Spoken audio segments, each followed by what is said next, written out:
think we're live. I think we made it. How you doing? Good morning. Sorry about that. Technical issues. We've got deleted on LinkedIn. How very dare you? I am Alan Ibbotson. Hello. And welcome to Why Dial for Live. Who is ghosting who? So I'm an executive coach. I am the founder of the Trampoline Group here in New York. And so Why Dial for Live is the wisdom you didn't ask for, but suddenly can't lead without. And basically all we do at Why Dial is give you the wisdom that you might not get anywhere else quite so easily, and essentially help you wise up at work. So this week, the second week, it's very exciting. This week, we're talking about the great hiring fustercluck, as I call it. Everywhere you look out there, it's a bit of a mess. So we've got candidates complaining about interview processes being too long. We've got hiring managers complaining about not being able to find qualified talent. We've got recruiters tearing their hair out. And everywhere I turn, somebody's got a tale to tell of what's going on. So I don't know about you, but I am trying to make sense of it all. And so I'm delighted today that we have my great friend, Karen-Mercado Kempter with us. Karen, are you here? Have you arrived? Are you with us? Yes! Yes, I am here. I did not ghost you, Alan.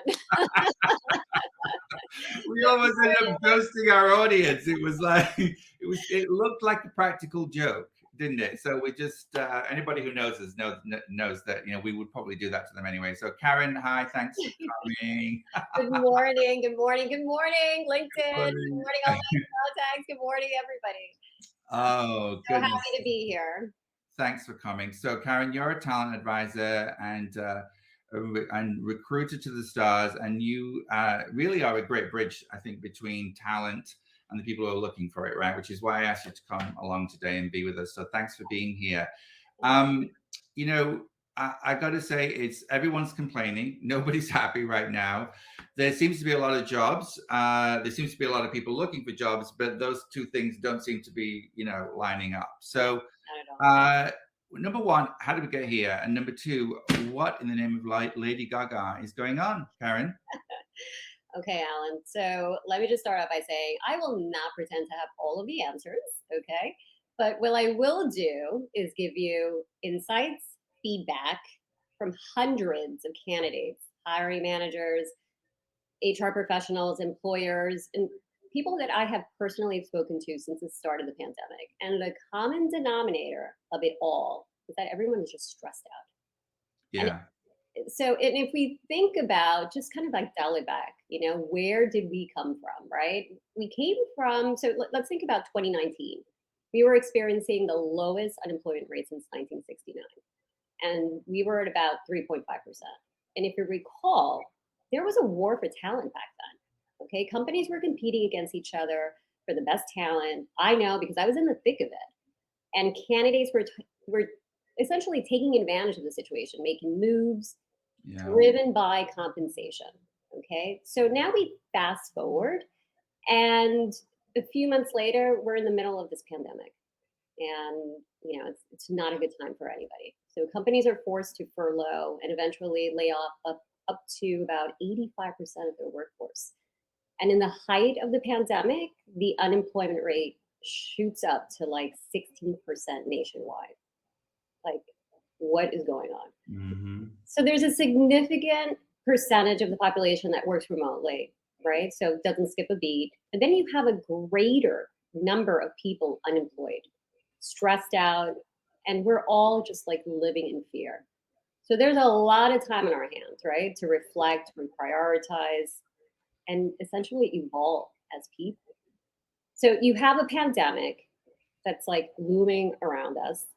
You have other issues that are just popping up, right? Systemic racism, you have climate change, you have healthcare, gun violence, hunger and food insecurity. Like, I mean, the list goes on and on. And again, we just have so much time to really think about this, and so many issues in such a short period of time. Yeah. Okay. So fast forward, right, to the present.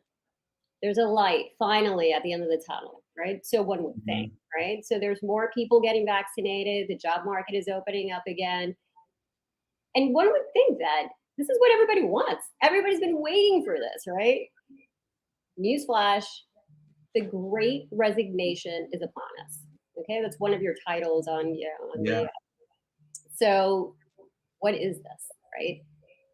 You don't really need to read an article to actually know what's going on. You can just go to your, local Rite Aid or, your grocery store and you see a help wanted sign. Yeah. So Everywhere. it's been reported that 55%, I saw in one of your articles, so 55% of employees have stated that they're going to leave their current jobs in this coming year. Not coming year, but it's happening now. Okay, so why is that? Employees are stressed out. They're overworked. Mm-hmm. They're currently juggling home, work, family. They're feeling like they're not getting paid competitively. They're lacking the opportunity of growth and advancement. They're tired of getting passed up for those positions, right? They're tired of employers not developing them and going out for that and securing that external hire, and then probably paying them a lot more than what they're getting paid. So and then let's not forget that we're still in a pandemic. Okay? Yeah, we're still in it. Yeah. We're still in it. And there's an ongoing fear, a health fear of returning to work. Yeah, for sure. After being vaccinated. So the pandemic has permanently shifted how we prefer to work, right? Which benefits we find most important. And I say we because I'm included in this. Power to the people. Power to the people. Yeah. Okay, so our priorities have shifted, right? Our priorities have shifted. What people want from their working experience has really changed, and it seems like they're holding companies more accountable for some of the things that they really haven't necessarily been able to fight for en masse before. But now it seems like the market's speaking, and they're really sort of saying, okay, pony up and get it together, right? It seems that way to me. Well, it's time now that we start listening, right, to our employees, to our candidates. And what are they saying? They want better working conditions, okay, with flexibility in their work schedules, remote opportunities. We've already done it. We've proven that we can do this. Mm-hmm. Why not allow this, right? Yeah. More time off. We want to spend time with our families. Like, work isn't everything, right? So, yeah, like in New York, Karen, I mean, there's a lot of people have actually left the city, as we know, right? They've sort of gone out to the suburbs or maybe gone back to, to their hometown. They're working, remotely. They've bought a house. They're now, an hour, 2 hours away from the city. And this is just New York, but this has happened, I think, in, lots of places. And, they don't want to spend, an hour and 2 hours, 3 hours of their day, commuting, when actually they can be more productive at home. Exactly. And again, they've proven that they can do what they do best remotely. Yeah. And if you really flip the script here, why not think of this as an opportunity, right? So for employers, remember all of those candidates that you went after that were living remotely, right? Or, that we couldn't afford to bring on board because of relocation, expenses, or their family, it was their family situation that wouldn't allow them to take on a role. But wow, you have a different segment of the population you can actually attract. So advancement opportunities, again, I touched this, we want to not remain stagnant. We want to progress in the company. We want development opportunities, higher pay transparency. And I know that, this is something that you've spoken about also. We want to be compensated for the work that we do, okay, competitively. And also diversity and inclusion. We can't, talk about this enough. So if a third of your life is spent at work, and this is something that I've actually looked up, but it's like 90,000 hours, okay, over the course of your lifetime. Yeah, it's not be happy there too.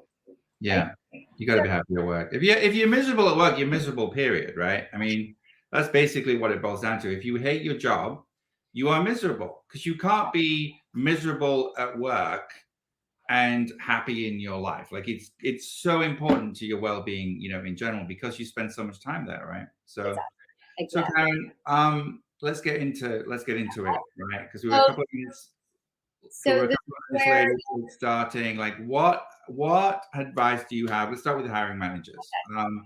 What advice do you have for hiring managers who are struggling to find talent right now? Because I'm hearing that a lot, and I want some tips for them. What do you got for me? so do you want to briefly reference the poll? Like, Oh yes, tell us okay, about yeah, because you did a poll. That's right. Thank you. Yes. okay. We got, So I conducted a poll. So I yeah. asked my network, right? So what is your biggest pet peeve during the interview process, and what's most frustrating? And thank you for those who participated in the poll. But 468 people participated, and you have 303 out of those 468 individuals state that 65% of you guys stated that ghosting was the number one frustration and pet peeve. So this comes back to like, who's ghosting who, right? So you Yeah. have, this is where the fustercluck comes in, right? So many jobs, and that's Alan's word, by the way. The fustercluck of it all.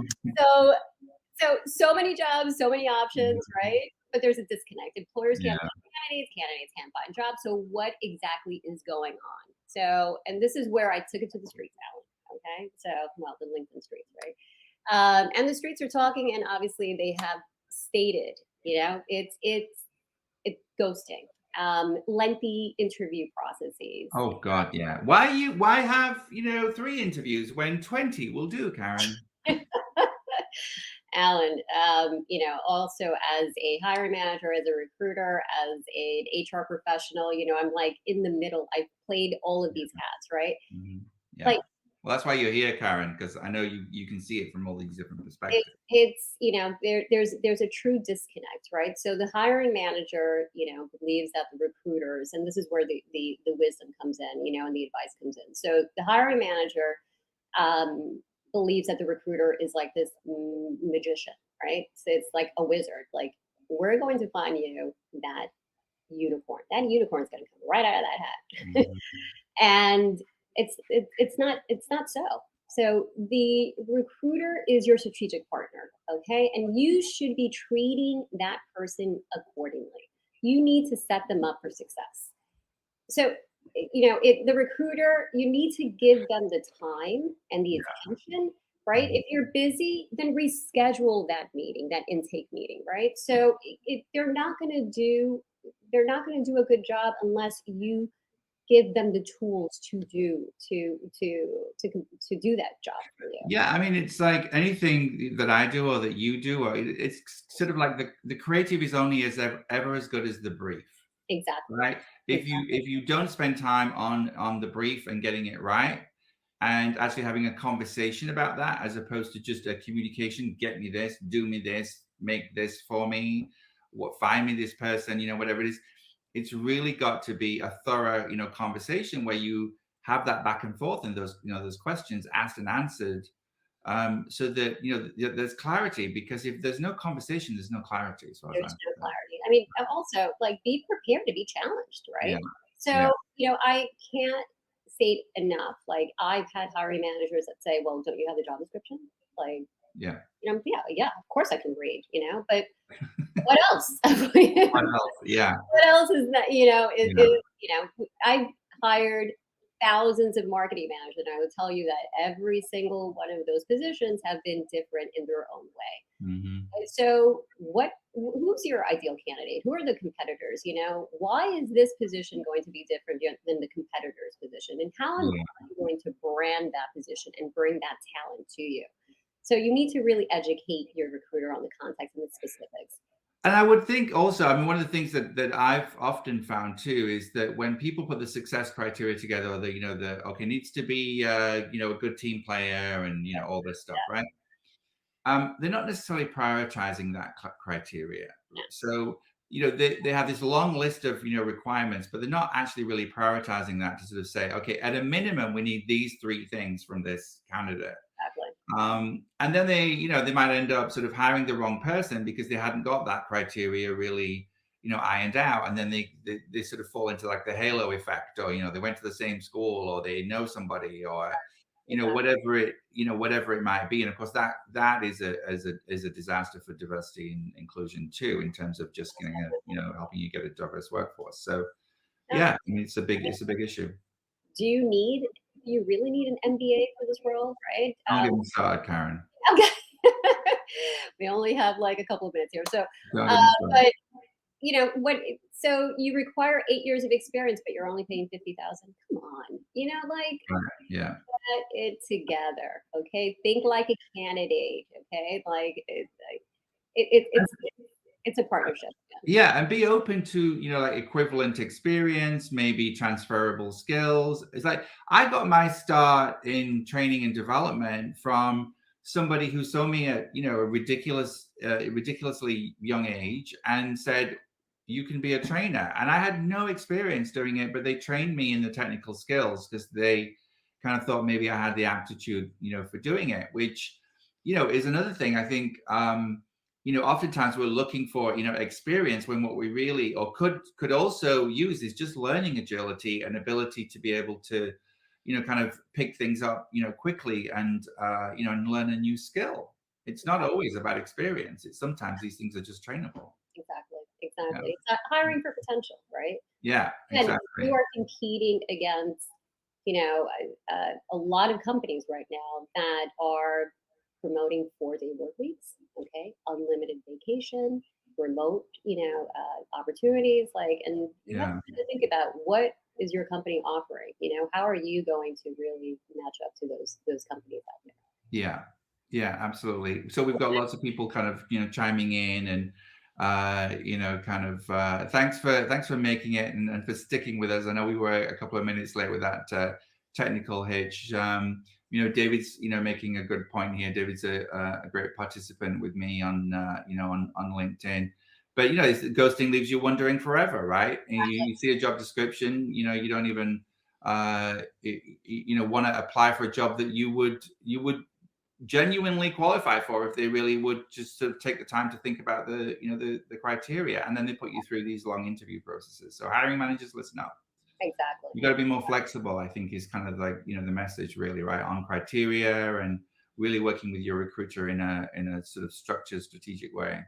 Yeah, lengthy interview process. It's like, Yeah. like how many, like, look, how many people does it take to change a light bulb kind of thing. Yeah. So Yeah. it's like, do we actually need 7, 8 people, to make an informed decision? Like, who's actually making the decision here? Yeah. Who's the hiring manager? Right. Martin says we How need do I talk managers. to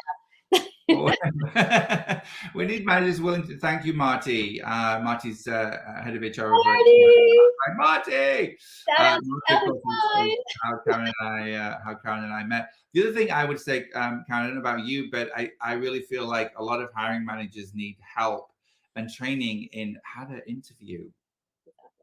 Exactly. Because I hear a lot about people going through an interview process and just keep getting asked the same questions over and over. So there's no coordination between one person and the next.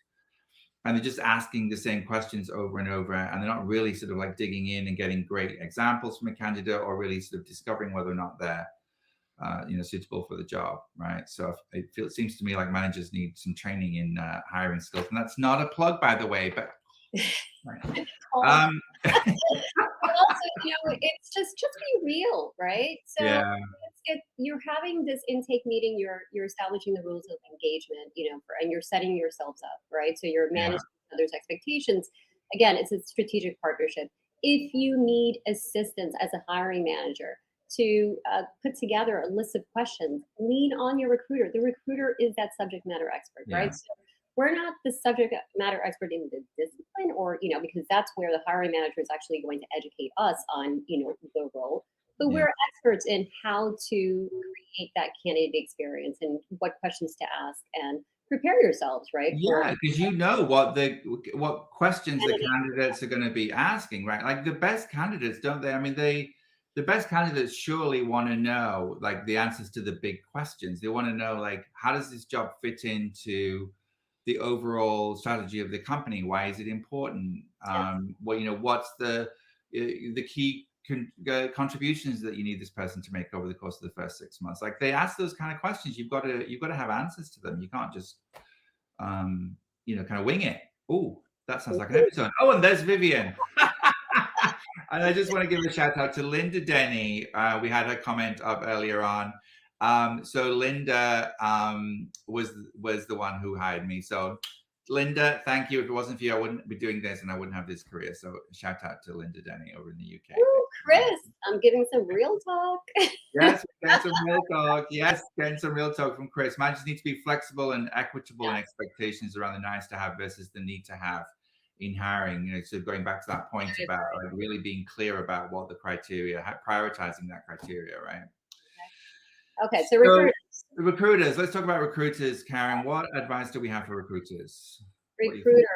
Recruiters right now are overworked. Okay, a lot of people don't know this, and it's like a dirty little secret we don't want to share, right? Because we don't want to air out our dirty laundry.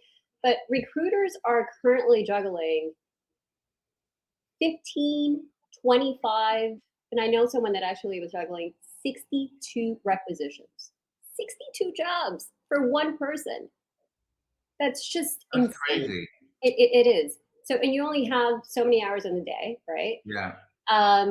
To source, to schedule, to do your write-ups, to actually interview. Like it's just impossible. So you have these unrealistic expectations for recruiters. So how are you going to maximize, your time and work effectively and strategically? So recruiters, okay, stop whining. And Lynn's just chiming in saying, managers need training on writing job descriptions. I think that's an issue too, right? Is the job descriptions are not necessarily clear and they're not agreed amongst all the constituents, in terms of like role clarity, like actually being clear on and in alignment on what the job actually is. Exactly. Right. Yeah. Okay. So recruiters, right? So we want to make sure that recruiters are taking responsibility for setting themselves up for that success. Okay. Yeah. You're holding your hiring managers accountable for it, right? You're making sure that you're getting as much information out of that meeting and that you're clear as to the expectations, the hierarchy criteria, the job descriptions. You want to interrogate all of it. Okay. And do you, in your experience, I mean, you're a very experienced, recruiter and talent advisor. So I know, excuse my French here, but I know you don't take shit from anybody. All right. And you will push to get, what you need. But there's a lot of more junior recruiters or people who are sort of new into it, right? Who might not necessarily have the confidence to do that. What's your advice for them? So again, you want to make sure that you're leaving that meeting, right, with as much information as possible. But do your research before you go into that meeting, right? So try to find out, talk to your fellow recruiters, have questions already prepared for that hiring manager outside of that job description, right? So tell me a little bit about what exactly do you do? How does that play into the overall, life cycle of the company, right? So then you break the ice, right? And you're real, right? So just let them know that you've never worked on this job before, right? So then there's the back and forth, and you start finding your voice. But you can't sit there with the job description and read it and pretend like you're going to know every single thing. I just love acronyms and abbreviations. Okay. Oh, me too. I'm a trainer. YF.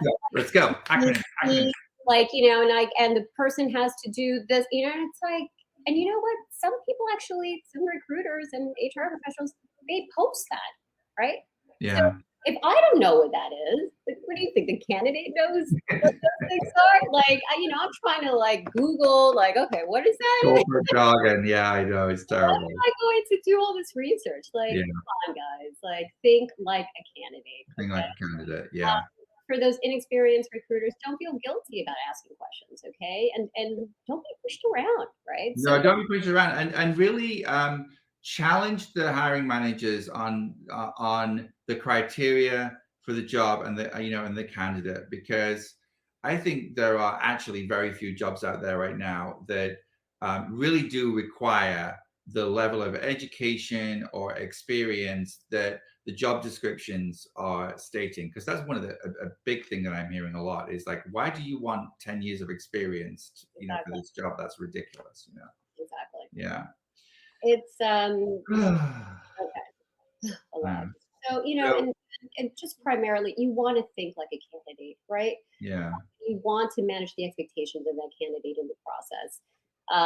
You have a lot of applicant tracking systems that are, taking in all these applications, and we're not going to go into this like ghosting, call out, but one of the things that you can do to kind of prevent that ghosting is kind of and manage those expectations of the candidate. You want to address that response email, right? So as soon as you respond, as soon as you apply, a candidate applies to the position, have a follow up email that states, "Thank you so much for your application. We will get back to you, in 2 weeks. If not, you can review other opportunities," like something like that. But just where Yeah. they know that, okay, 2 weeks, I don't hear anything, I'm not, I should move on, right? Mhm. One less ghost at a time, people. Okay. Yeah, I don't know about you. I don't think anybody's intentionally trying to do a bad job of any of this, right? Just to be clear, I think there's a lot of blame to go around, right? But it does seem like everybody's stressed out, busy. Like if you're a hiring manager and you're looking for talent, you're obviously short-staffed or you need more people. So that might mean that you're doubling up and doing the work of some of the people that you need to hire. Um, but the old models of what you expected or were able to find in terms of qualification criteria might need to change Yes. if you're going to be effective at actually getting people into the organization, and giving them a shot. It seems like we may need to spend more time training and coaching and becoming more of a learning organization and creating, opportunity for people. Exactly. Yeah. Exactly. It's Yeah. again, I agree with you, and I think that everyone really, has the same sentiment. Like we're not intentionally trying to ghost, right? No. Um, Right. it's again recruiters, and that's why I wanted to make that statement. Recruiters are overworked themselves, right? And Yeah. when you're a candidate, you're competing against like thousands of other candidates, for that one position, and you really want to work for that company, and it's you get all jazzed up, once you get at least an interview. But it's devastating because you're putting all your eggs in that basket, right? Yeah. So look, there's no excuse for being ghosted. And listen, I'm guilty of it as well because of the amount of work that I've had on my on my plate at times. Yeah. But we have to understand like why people are being ghosted. And again, this is no excuse, okay? But hiring priorities might have changed during the process. The position might have been put on hold. We might have found another candidate internally through a referral. Um, and maybe, once you've landed that interview and you've gone through, the 10 interviews and, you've kind of jumped over, through hoops, to let them know that you're the best candidate. Maybe you didn't do as well as you thought you did, right? Yeah, but then that candidate, if they end up feeling ghosted, that's really a bad look for the company, right? I mean, this is your employer brand Most at definitely. stake too, right? If you're going to ghost a candidate, then understand that that person will tell many people, and that will be the experience that they have of your company. So Exactly. if they know other people that might otherwise have applied, you've lost out on the opportunity to kind of to bring people in. Linda Fraser, I don't know if you can bring Linda Fraser's comment up, but that's kind of interesting. Thank you, Linda. Many focus on all the reasons why not to consider a candidate rather than acknowledge the single compelling reason why they should consider that person. Too harsh? Not at all, Linda. I think that's a really great point. Now, and to her point, I think sometimes that managers are kind of focusing on like, I want to find a new best friend, right? Mhm. Like, come on, guys. Right. It's like, I mean, we can go on and on. Yeah. Yeah. But getting the criteria right, the job description right, getting in alignment, not having a process that goes on forever, hiring, people quickly. It's like I think if you are quick in your hiring process and you're willing to take a risk and make a decision, then you're going to win, right? And if you've got a culture that actually makes people want to go work there, where there is, pay equity, which is this is another topic, Karen, but, this whole thing of wanting now to see salary ranges in jobs, in job postings, is a big thing now, right? I mean, aren't you finding that a lot with your candidates? I am, and you're seeing it more. Now that we're on LinkedIn, you're seeing it more and more.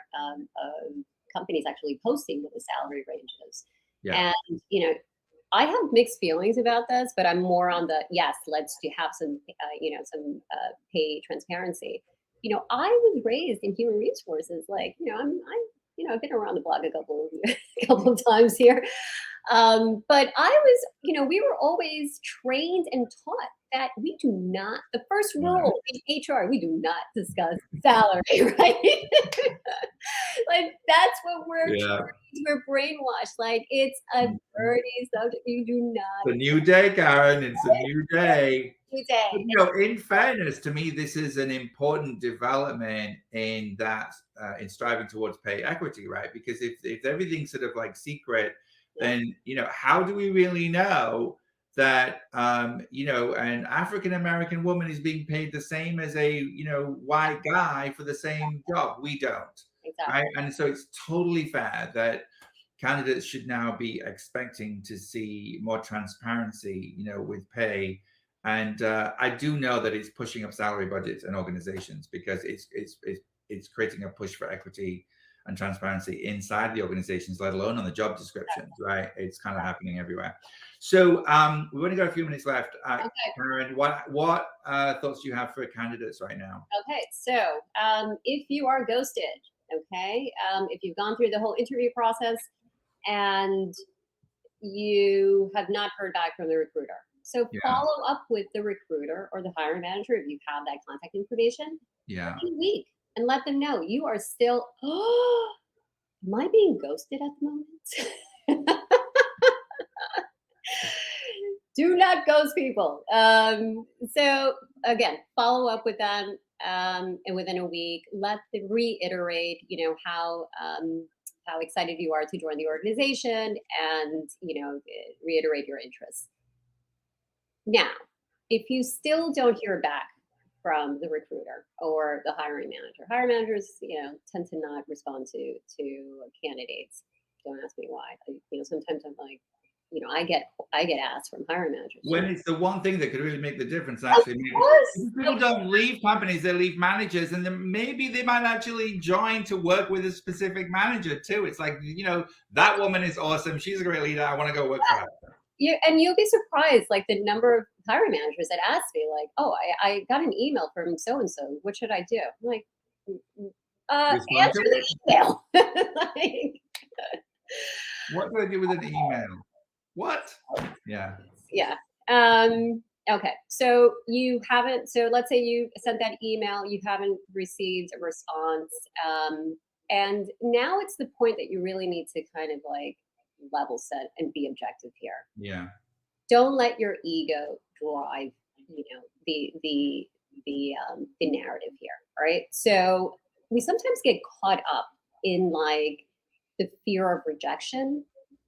Maybe you've already told all of your friends and family, like, I applied to this job. I'm the last stages of the interview. I'm going to get this job. And then they go silent, right? So that ego starts working. And now it's more about, no, I need to get this job. Instead of thinking about like, wow, I just ghosted. Like, do I really want to work for this company?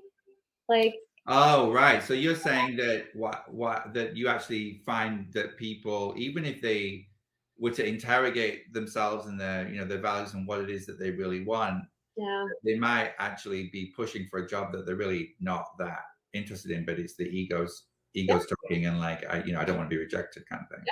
and a drawn out process, right? Or a Yeah. lengthy decision is indicative of how the company makes decisions on a day to day. In general, yeah. Do you want to is that the right company for you? Maybe it is. Absolutely right. Listen, if you're an organization that that has 10, 12 interviews where you put people through the same questions, it's not coordinated, the job description is not clear, there's a lack of alignment. You have just sent out a message to those candidates that we could not organize. We say in England, we couldn't organize a piss up in a brewery, right? We are completely disorganized. We can't make decisions, right? It's death by committee with everything. That speaks to how you run the organization. That speaks to the candidate, what experience the candidate is going to have when they get there, working there, right? So that's something to think about, I think. So yeah. Okay, so you're still not getting. So it's been 2 weeks, 3 weeks, a month. You still haven't received a response. Now you can do one of two things. You can send them a, hey guys, I'm still here, right? Mm-hmm. I'm moving on. Yeah. Or you just do that. You move on. You just move on. Yeah. You just move on. They're just not into you. Yeah. And like in dating, there's other fish in the sea. Okay. Mm-hmm. There's thousands of jobs posted. I apologize, for, what's happening, again, no one wants to be ghosted. And I truly believe that no one has the intention to ghost, because sometimes, recruiters are not skilled in sending that bad information, right? Well, Laurie's actually saying that. Laurie Adelman's actually just said this, that pretty much that same thing, right? Hiring managers don't want to share disappointing news, right? It's easier to ghost. It's pretty simple. I mean, so that's another thing. We need to be more confident and competent in delivering the thanks but no thanks. Sorry, not your time. Exactly. Right. Yeah. Okay. Oof, that was a lot, Karen. That was a lot. Thank you. Thank you for coming and sort of doing this, with me and helping everybody, with these tips. So thanks for tuning in, everybody. A couple of things for you. Number one, we actually have a handout for you on this to give you all of the things that we covered today. We're putting together a quick handout for you. So if you go over to the LinkedIn group, the YDAF LinkedIn group, you can find it. Just very quick search on LinkedIn. Send a request. We'll get you into the group. We're going to post a handout in there so that you can actually have all the tips from today in your personal possession. I will be back in a couple of weeks with another episode. Thank you to everyone for all your great comments. We will be going in and responding to some of your questions. So keep checking back, because we're gonna answer you on the things that we couldn't get to today. Thanks for your patience at the beginning. It's a little bit of a technical challenge getting in, and high five to Jay for making it happen, our producer in the background. You may have glimpsed him in the beginning. So yeah, thanks for joining us, everybody. We'll be back in a couple of weeks with a brand new YDAF Live, and I'll see you then. Oh, by the way, Karen, this is how you contact Karen. This is how you email me, kmk@kmknyc.com. I'm here for all of it. Okay, so all of it. She's here for all of it. All of it, except the drama. Oh, one other thing, I have a new email for YDAF. Look at me, ydaf.com, alan@ydaf.com. Boom. All right, so we'll see you next time. Thanks for coming. Thank you so much. Bye.